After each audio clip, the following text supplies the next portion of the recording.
Assalamualaikum warahmatullahi wabarakatuh. Alhamdulillahirabbil alamin wa bihi nasta'inu ala umuri dunya waddin. Shalatu wassalamu ala sayyidil mursalin wa ala alihi wa sahbihi ajmain, amma ba'du.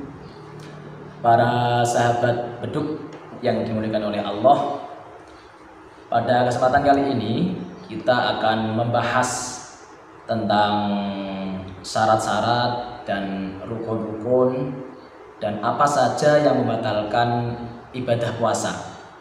Karena dengan mengetahui syarat, rukun dan perkara yang membatalkan, itu menjadikan suatu ibadah kita menjadi lebih sempurna.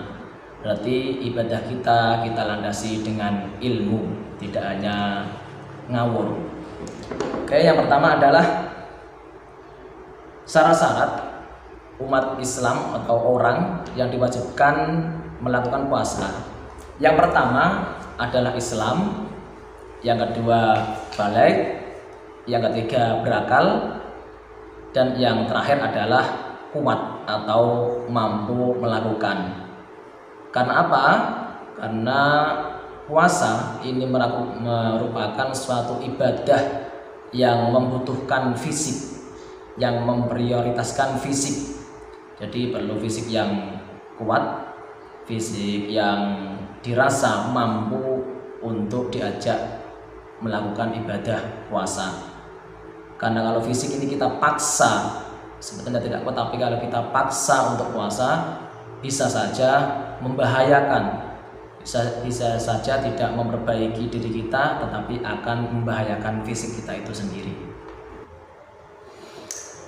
Oke, para sahabat beduk, setelah kita mengetahui syarat-syarat orang yang harus melakukan puasa, selanjutnya kita akan membahas tentang rukun atau apa saja yang harus dilakukan oleh orang yang sedang berpuasa.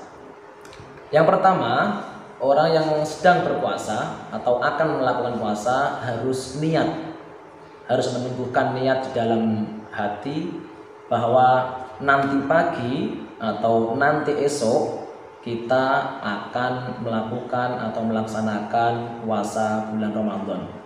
Kita hadirkan di dalam hati kita itu sebagai sebagai pembeda antara orang yang lapar biasa dengan orang yang lapar sedang berpuasa. Itu yang membedakan adalah niat itu sendiri. Rukun yang kedua adalah dalam melaksanakan puasa kita harus meninggalkan hal-hal atau perkara-perkara yang membatalkan puasa itu sendiri. Nah, makanya kita akan membahas apa saja atau perkara apa yang bisa membatalkan puasa kita. Oke, langsung kita bahas. Yang pertama, puasa kita bisa batal. Yang pertama adalah kita memasukkan sesuatu yang berupa ainiyah ke dalam lubang, yang lubang tersebut ada jalurnya masuk ke dalam perut kita. Dalam hal ini mulut, lalu kedua lubang hidung, dan kedua lubang telinga. Jadi apabila lubang mulut, hidung, dan telinga ini kemasukan sesuatu, maka itu dapat membatalkan puasa. Lalu kita bahas sendiri masuknya sampai apa. Di sini para ulama memberi kriteria. Jadi sesuatu yang masuk ke dalam mulut, hidung, atau telinga itu melewati batas-batas tertentu. Kalau mulut, sesuatu tersebut melewati tenggorokan. Kalau hidung, minimal melewati garis sejajar dengan mata ini. Kalau telinga, minimal melewati dari pandangan yang bisa kita lihat. Apabila sesuatu itu sudah masuk melewati itu semuanya, maka bisa membatalkan puasa. Itu yang pertama. Yang kedua, melakukan jima atau bersetubuh antara suami dan istri, itu dapat membatalkan puasa. Dan bersetubuh sendiri itu tidak hanya membatalkan puasa, tetapi punya efek yang lain, yaitu harus membayar kafaroh.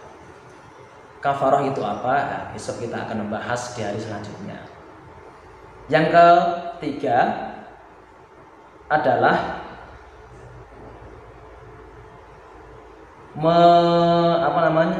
muntah-muntah dengan sengaja.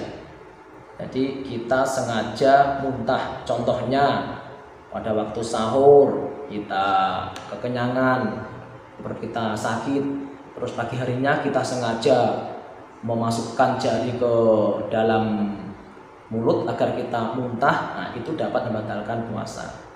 Atau kita menyekik leher kita, atau kita mengebuk-ngebuk perut kita agar kita muntah, itu dapat membatalkan puasa. Beda lagi kalau muntahnya orang sakit, masuk angin atau sakit sehingga mual muntah dengan sendirinya. Nah, muntah yang seperti itu yang tanpa disengaja itu tidak membatalkan puasa. Lalu selanjutnya adalah yang nomor 4, memasukkan sesuatu ke dalam sabilain, jalan belakang dan jalan depan, atau biasa disebut dubur dan kubul.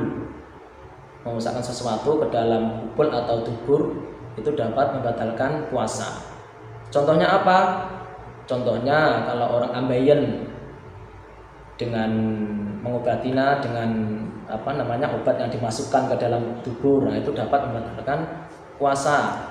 Atau orang yang sakit prostat atau apa sehingga dimasukkan selang ke dalam kubul, itu juga dapat membatalkan puasa.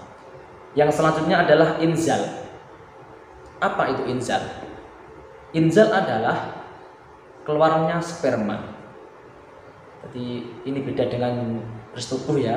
Kalau jima tadi walaupun tidak keluar sperma, tetapi kalau orang tersebut jima maka membatalkan puasa secara otomatis. Kalau inzal itu adalah keluar sperma. Contohnya mungkin bersentuhan antara laki-laki dan perempuan sehingga bisa keluar sperma, atau dengan hal yang lain, itu dapat membatalkan puasa. Tetapi kalau tidak disengaja, contohnya mimpi atau melamun lah ujuk-ujuk inzal, itu tidak apa-apa. Tapi kalau disengaja, contohnya bersentuhan kulit atau apalah kok sampai inzal keluar, itu dapat membatalkan puasa.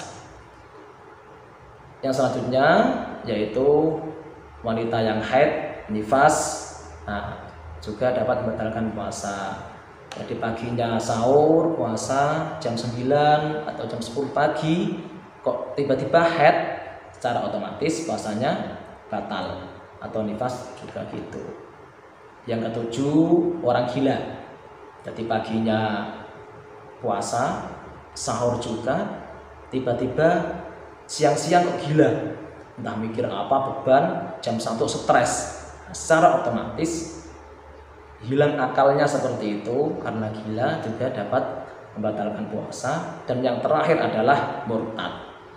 Jadi orang yang puasa kok keluar dari Islam atau murtad, itu secara otomatis puasanya juga batal. Jadi di sini setidaknya ada 8 hal yang dapat menyebabkan puasa menjadi batal atau tidak sah. Oke sahabat hidup, itu tadi pembahasan kita. Yang pertama tadi adalah tentang syarat-syarat wajib orang melakukan puasa. Yang kedua rukun puasa, dan yang ketiga adalah semua perkara yang bisa membatalkan puasa. Cukup sekian yang dapat saya sampaikan, walaupun sedikit, semoga dapat bermanfaat. Salam Ramadan. Assalamualaikum warahmatullahi wabarakatuh.